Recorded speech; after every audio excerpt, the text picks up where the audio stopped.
Bonjour, bienvenue sur le plateau de l'internaute.com. Question argent, votre rendez-vous où des experts viennent parler, répondre à vos questions à propos de vos finances personnelles. Aujourd'hui, nous allons parler des retraites à nouveau et pour cela, nous recevons Bruno Chrétien. Bonjour. Bonjour.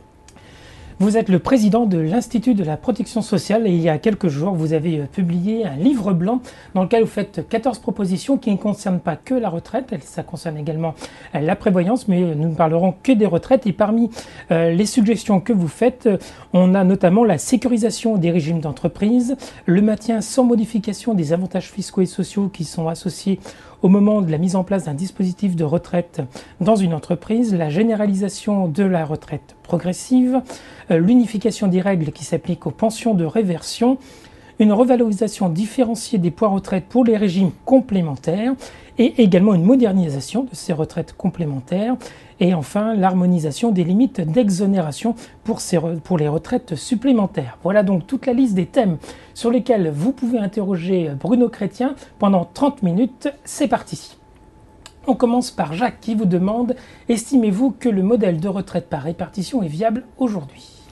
Alors c'est un vaste sujet. Je dirais que par rapport à la question de Jacques, on peut dire qu'il y a une première question qui est de savoir si le système, on peut en sortir ou non, et est-ce qu'il a bien fonctionné jusque-là, est-ce qu'il peut encore fonctionner demain.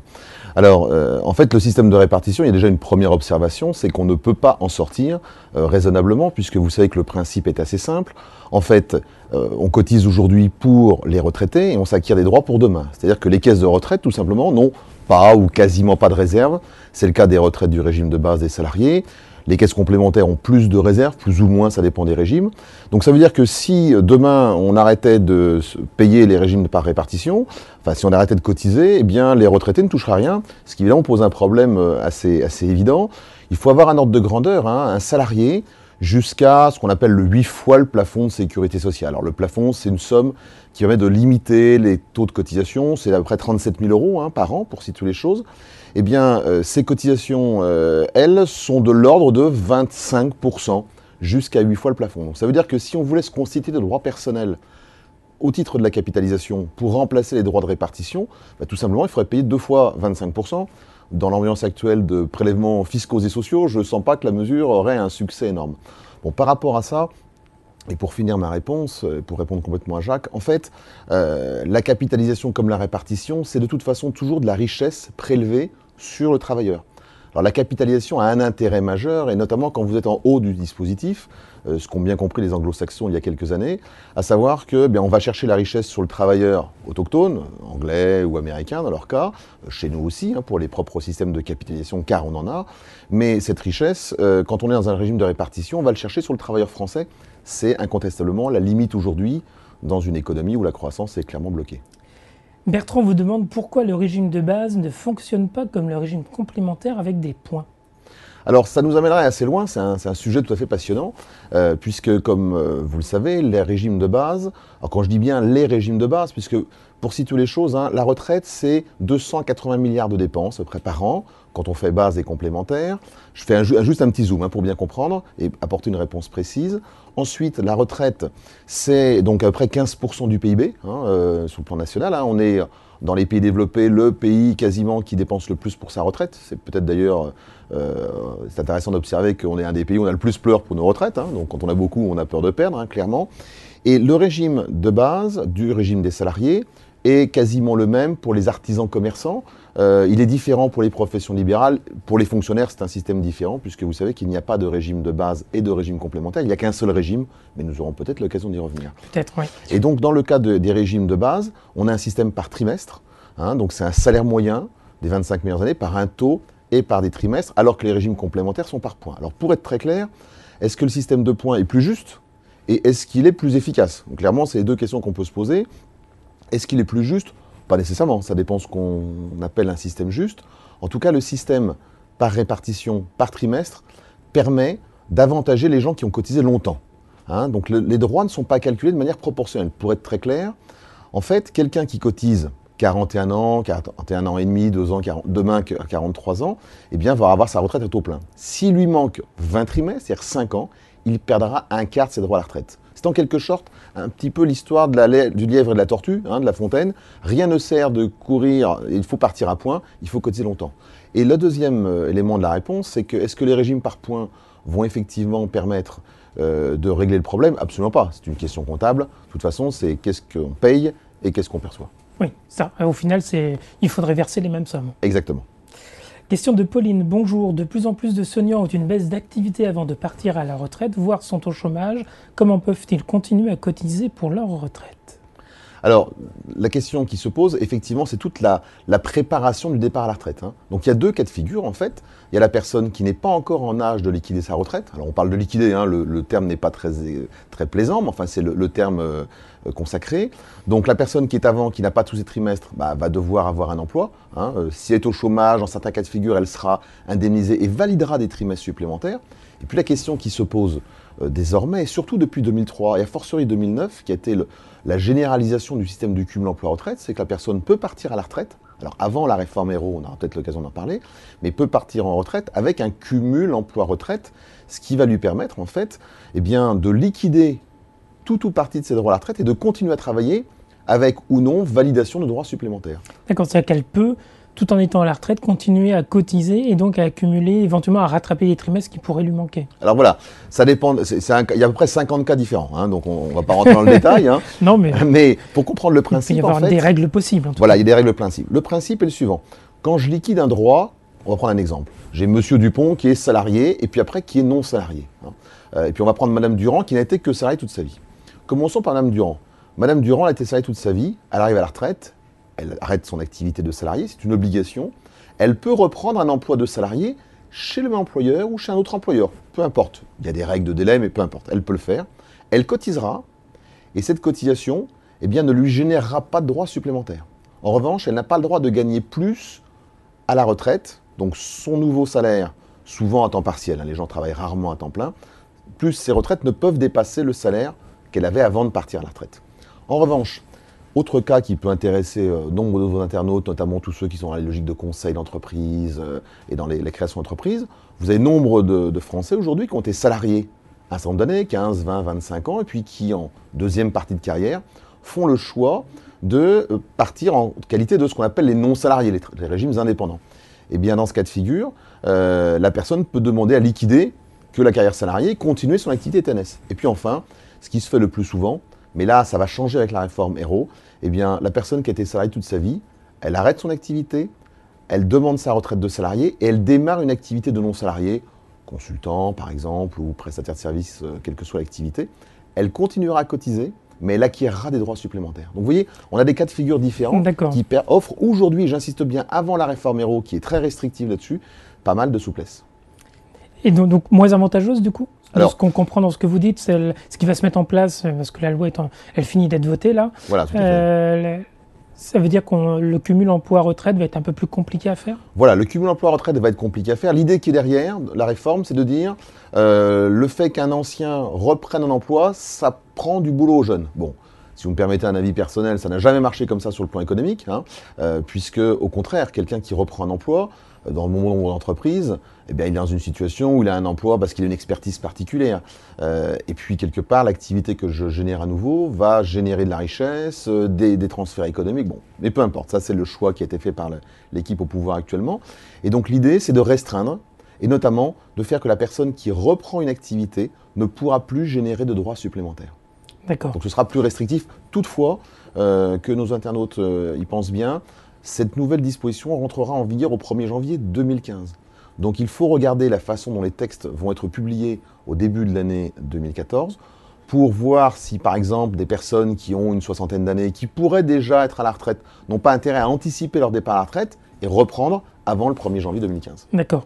Et éventuellement les décrets d'application et circulaires qui pourront venir un peu aménager peut-être certaines dispositions. Exactement. Donc il faut attendre les textes. Vous savez qu'en la matière, ma plan chrétien, vous me le permettrez, l'enfer est souvent dans le détail. On a quelques questions autour de la retraite complémentaire et supplémentaire. On a par exemple Janine qui vous demande « Est-ce que les points des régimes Magic et Arco sont revalorisés en fonction de l'année de l'acquisition ?» Alors, c'est un vaste sujet puisque selon les professions, on n'a pas les mêmes règles. Il y a les artisans notamment qui ont des règles dans lesquelles la revalorisation dépend de la période d'acquisition. C'est assez exceptionnel. Le principe en la matière, c'est que la revalorisation se fait de manière uniforme, ce qui d'ailleurs pas sans poser de problème, d'où d'ailleurs une des propositions de l'Institut de la protection sociale sur le sujet, puisqu'il faut que nos auditeurs aient à l'esprit que les droits n'ont pas été par le passé acquis de manière identique. Par exemple, il y a une trentaine d'années, dans les régimes complémentaires de cadre, les gens payaient leurs cotisations avec ce qu'on appelle un taux d'appel négatif. Aujourd'hui, c'est avec un taux d'appel positif. Alors, je vais parler français. Oui. Le principe, c'est que, prenons un exemple. J'ai cotisé, j'ai un salaire de 10 000 euros, par exemple, par an. Prenons une base simple. On paye aujourd'hui, en tant que non-cadre, 7,50% de cotisation. Ça veut dire qu'en fait, on va payer 750 répartis entre le salarié et l'employeur. En fait, on ne prendra en compte, pour calculer les droits, que 600. Puisqu'en fait, il y a 6% par un taux d'appel de 1,25. Ce qui veut dire qu'en fait... c'est-à-dire qu'il manque 1,50. Voilà, en fait, il manque 1,50 qui va lui servir à financer l'équilibre du régime. C'est de la solidarité. Il y a 30 ans, c'était l'inverse. On était comptabilisé pour 100, mais on payait en fait 75, 78. Donc en fait, par le passé, les gens n'ont pas payé le prix qu'ils auraient dû, sans vous parler des rachats avec des valuations gratuites. Donc le choix qui est fait actuellement, et notamment ça a été acté dans les régimes complémentaires par l'accord du 13 mars 2013, eh bien, sont qu'on revalorise les droits en dessous de l'inflation. C'est-à-dire qu'on dit c'est l'inflation moins, en cas d'espèce, 1 point. Mais c'est revalorisé de la manière uniforme. Et ça doit rattraper un petit peu, pas tout j'imagine, ce décalage que nous avez décrit. Un petit peu, mais là ça nous emmènerait loin. Est-ce que les retraités ont payé pour effectivement les droits qu'ils ont aujourd'hui? Vous savez, la retraite c'est un sujet complexe. La retraite, je prends souvent cette image, c'est un tanker.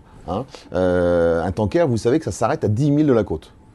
Et que si le tanker, vous ne l'avez pas arrêté à 10 000 de la côte, eh bien, il rentrera dans la côte. Le problème, c'est qu'en matière de retraite, aujourd'hui, nous, on est plutôt à 2000 de la côte. On commence à voir la plage avec les Chippendales sur la plage et les jolies filles, sauf qu'on n'a toujours pas freiné sérieusement.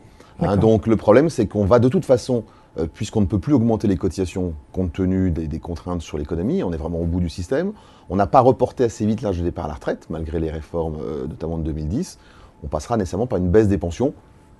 Différencier, pas différencier, ça c'est un choix politique que feront les gouvernants, mais clairement, on a effectivement une évolution en la matière. D'accord. Et donc au jour d'aujourd'hui, pour revenir sur la question de Janine, il n'y a pas de revalorisation en fonction de l'année d'acquisition. Exactement. C'est uniforme. Quels que soient les points, je les ai acquis favorablement ou pas favorablement, la revalorisation est identique. Pour autant, il faut bien avoir à l'esprit que dans les régimes obligatoires de base comme complémentaires et comme supplémentaires, c'est une vraie variable d'ajustement, c'est-à-dire qu'en fait, on ne revalorise pas pour maintenir le pouvoir d'achat. D'accord, donc c'est indirectement, on réajuste le manque à gagner et donc on essaie que les gens qui n'auraient pas assez cotisé ou qui auraient plus de droits que de ce qu'ils ont versé, ce soit rééquilibré au plus juste.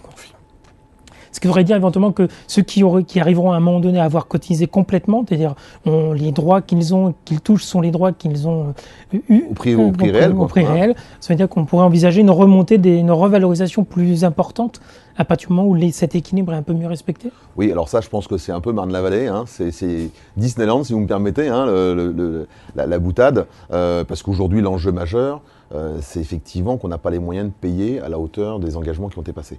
Donc aujourd'hui, tout est fait pour revaloriser mal les pensions. C'est un des outils qui vise clairement à baisser le niveau des pensions.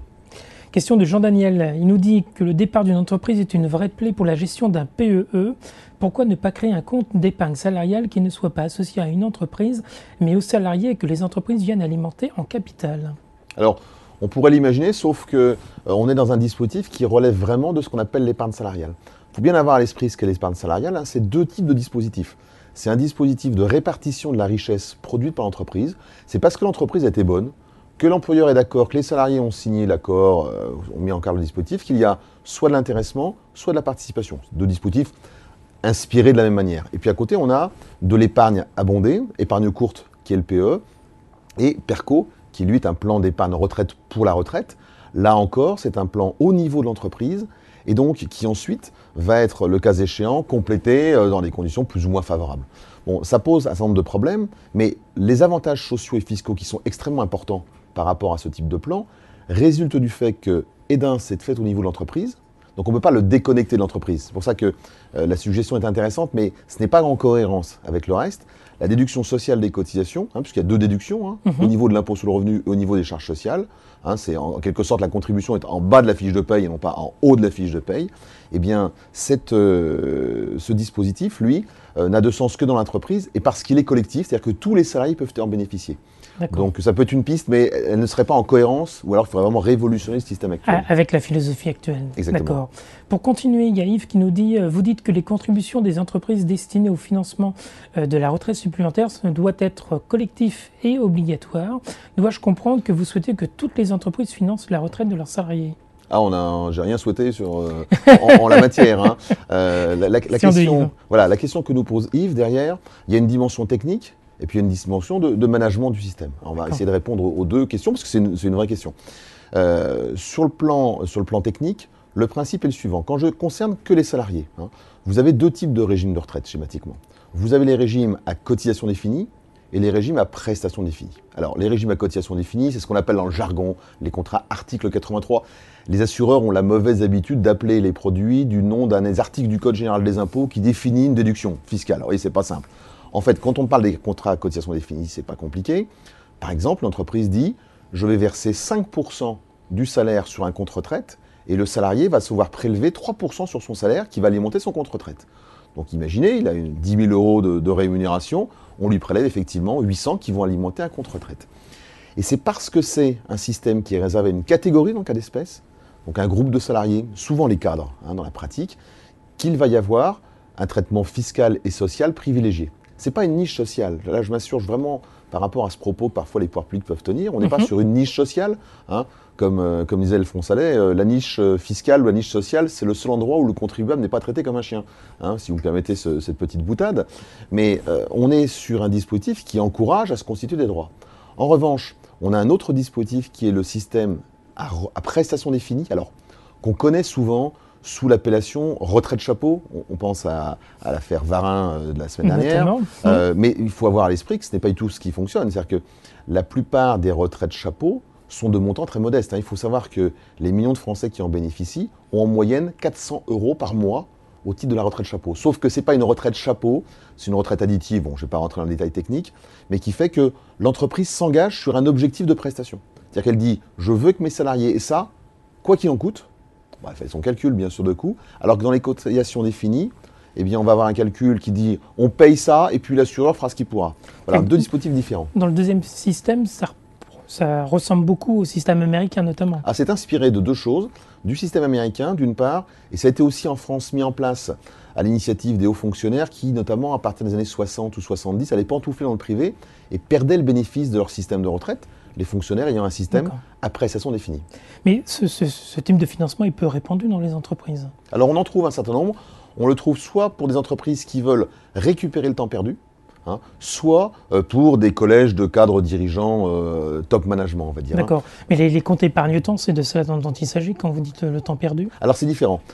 C'est différent. Le compte épargne-temps, c'est le moyen de dire j'ai trop de temps, type congé payé, type RTT, et je nourris ce temps plutôt que de demander à être payé en fin d'année dans un compte épargne-temps qui, par exemple, me permettra de partir plus tôt à la retraite. Là, on est sur une logique différente. Je vais prendre un exemple pour que nos auditeurs comprennent bien.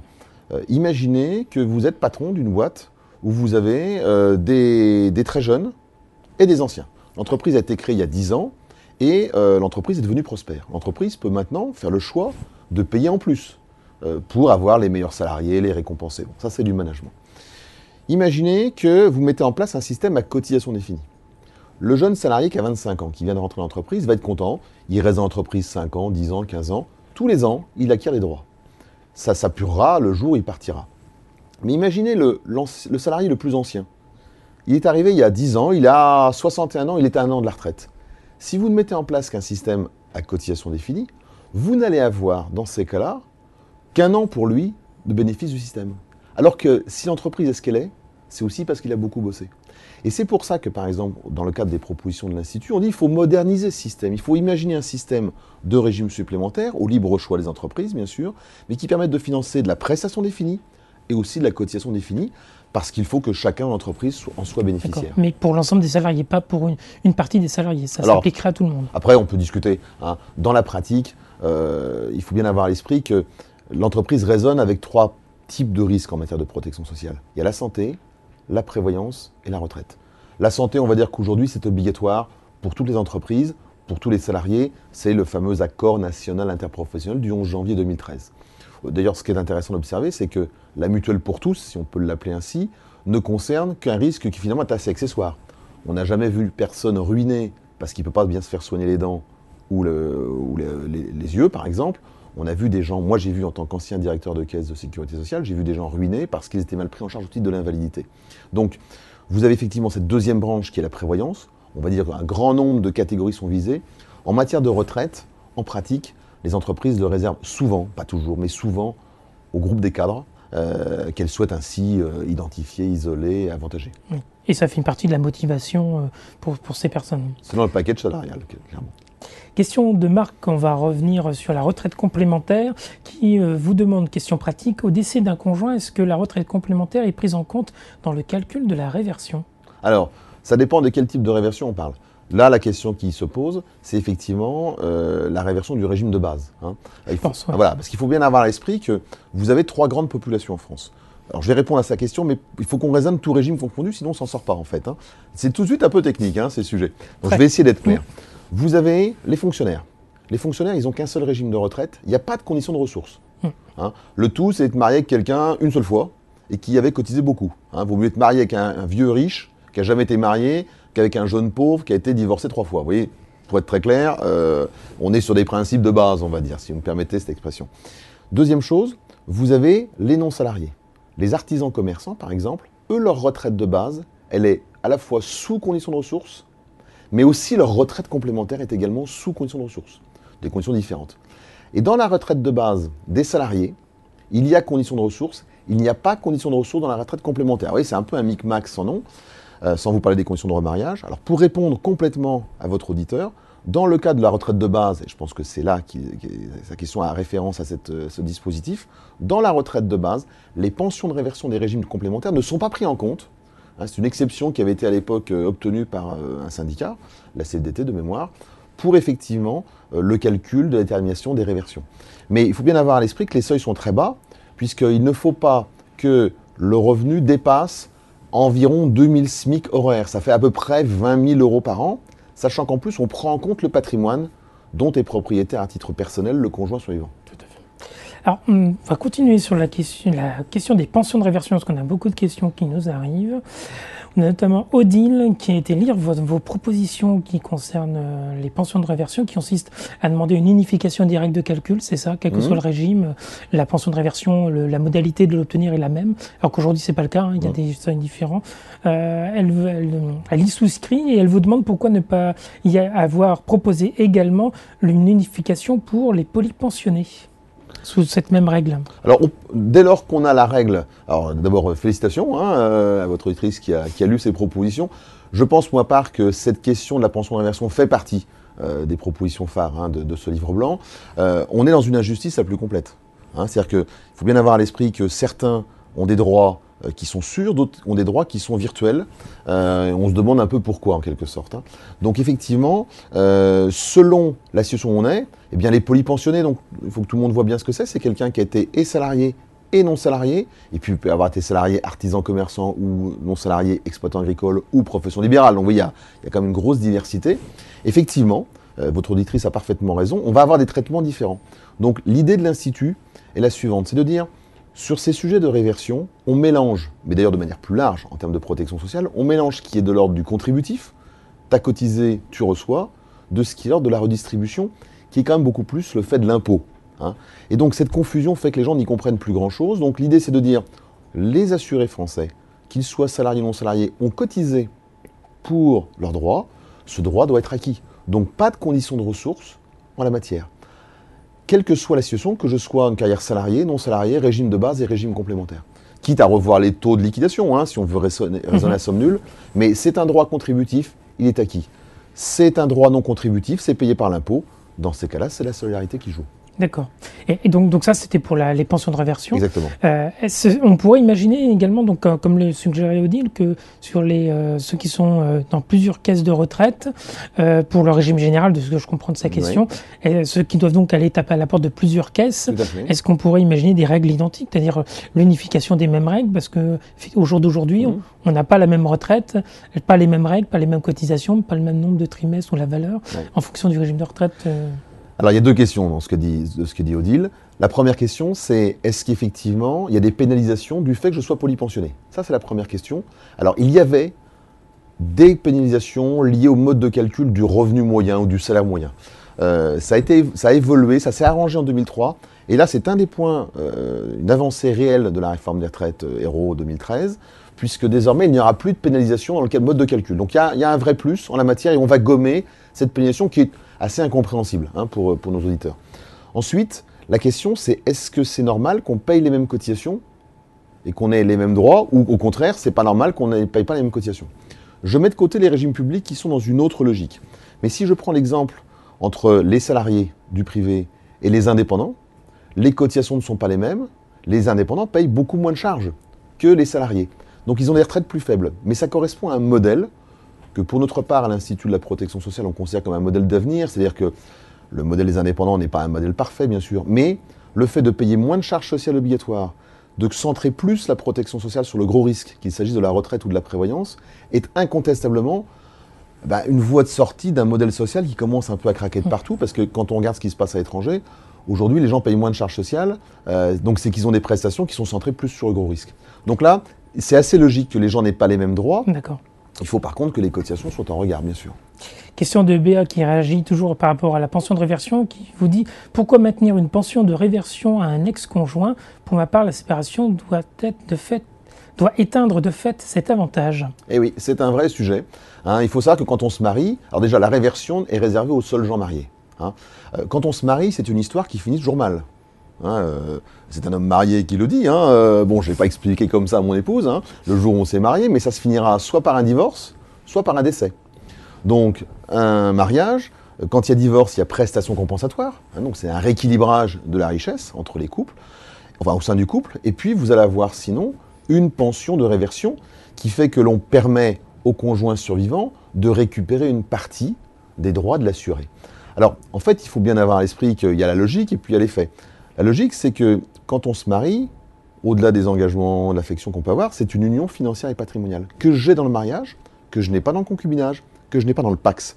C'est la raison pour laquelle ni les concubins, ni les pacsés ne sont bénéficiaires de la réversion, ce qui est dans le droit actuel français, tel qu'il est structuré, très logique. Après, certains peuvent se dire, et c'est peut-être à ça que pense notre internaute, on peut parfois se demander si c'est encore cohérent d'avoir des droits à réversion alors que les femmes travaillent, puisque vous savez qu'en pratique, ce sont essentiellement les femmes qui bénéficient de la réversion, puisqu'elles nous succèdent à près de 6 ans et demi, et comme en plus dans les mariages, je ne parle pas des remariages, dans les mariages, la femme a 1 an et demi de moins que l'homme. C'est en pratique, c'est comme si les garçons en terminale allaient chercher les filles en seconde, quoi. C'est comme ça que ça fonctionne, de fait. Alors pas toujours à cet âge-là, mais le décalage est, voilà, le décalage est toujours là. Je prends pour bien marquer les esprits. Bien sûr. Et donc, effectivement, il faut bien avoir à l'esprit que les femmes ont souvent des ruptures de carrière qui font qu'elles ont encore besoin de cette réversion.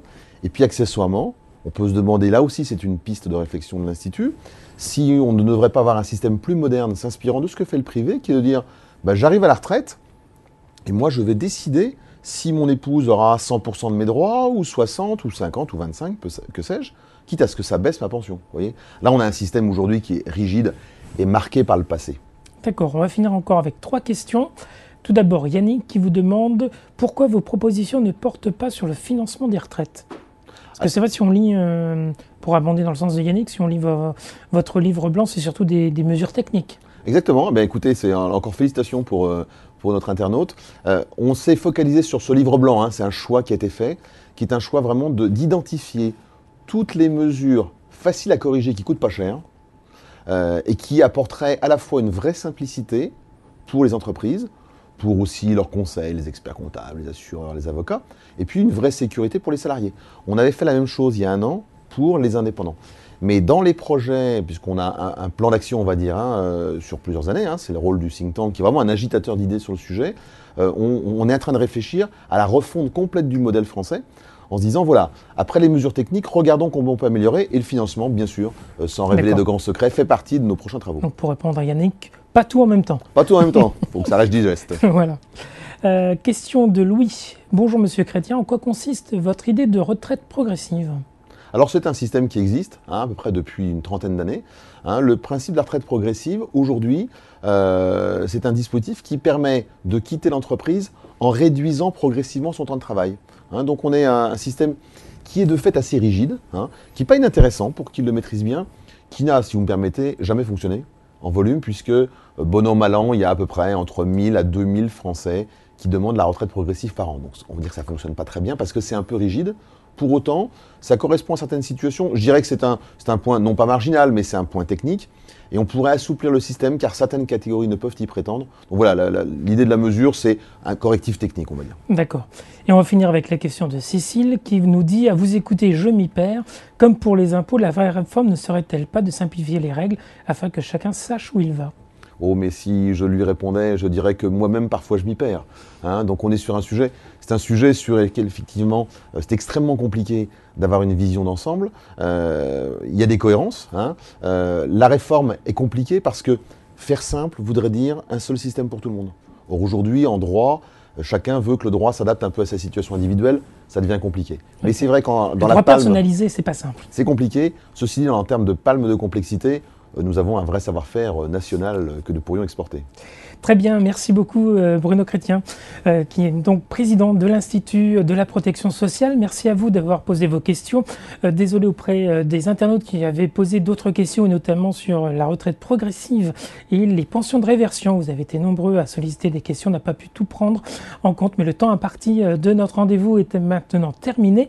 Merci à Florent et à Steve qui étaient à la technique. À bientôt sur l'internaute.com.